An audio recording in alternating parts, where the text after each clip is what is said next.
Добро пожаловать в мой канал.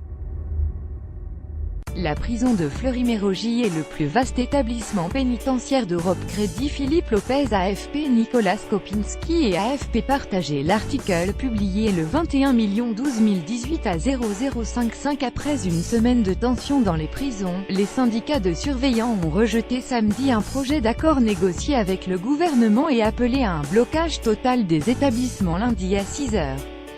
Le mouvement de colère des gardiens, lancé lundi 15 janvier après l'agression de surveillants par un détenu djihadiste à Vendin-le-Vieil-Pas-de-Calais, s'était ralenti samedi pendant une phase de consultation, mais promet désormais de se durcir à nouveau. L'UFA-PUNSA, le syndicat majoritaire 40%, a annoncé dans la soirée qu'après avoir consulté ses militants, il ne signerait pas ce texte, pourtant négocié avec le gouvernement durant la semaine sur base d'une plateforme commune de revendication avec la CGT pénitentiaire. La CGT pénitentiaire, environ 15%, avait déjà annoncé dans l'après-midi qu'elle ne signerait pas, évoquant des propositions bien en deçà des attentes des collègues mobilisés, notamment en termes de reconnaissance et d'attractivité de ses missions de service public, indemnités et statut, et de l'insuffisance de création de postes proposés.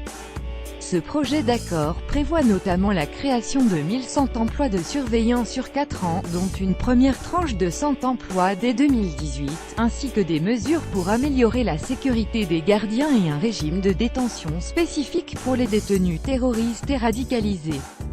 Meurtris dans leur chair à l'heure actuelle, on compte 28 000 surveillants pour près de 70 000 détenus dans 188 établissements en France.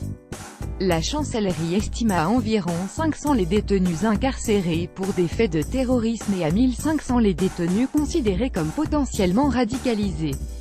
L'UFA-PUNSA, qui avait fait de la sécurité l'axe prioritaire de ses revendications, explique avoir entendu ses militants et acte la demande de revalorisation indemnitaire des personnels mobilisés et meurtris dans leur chair. De son côté, faux pénitentiaire, environ 30%, qui fait cavalier seul depuis le début du mouvement, a appelé à durcir le ton. Ce syndicat appelle non seulement à des débrayages mais aussi à des dépôts de clés, geste qui consiste pour les surveillants à ne pas prendre leur travail et à laisser, le cas échéant, les forces de l'ordre prendre le relais.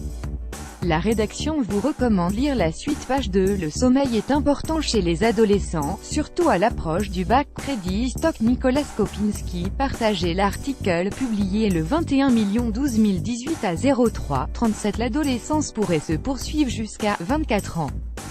C'est la surprenante conclusion faite par des scientifiques britanniques et publiée dans la revue The Lancet d'Adolescent Health, qui ajoute même que ce moment, souvent difficile à bien des égards, de la vie débuterait à 10 ans. Ce sont les conditions de vie et la nutrition qui provoqueraient une puberté plus précoce, ajoute l'étude repérée par Mashable.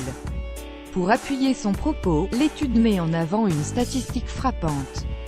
Il y a un siècle et demi, les femmes avaient leur menstruation 4 ans plus tard en moyenne qu'aujourd'hui. L'étude pointe également des évolutions du cerveau bien après 20 ans, preuve à en croire ses auteurs, que les individus ne peuvent pas encore être considérés comme des adultes.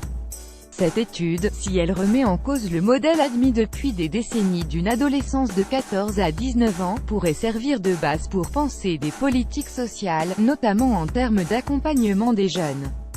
L'âge moyen auquel les jeunes prennent leur indépendance est désormais de 25 ans. La rédaction vous recommande lire la suite.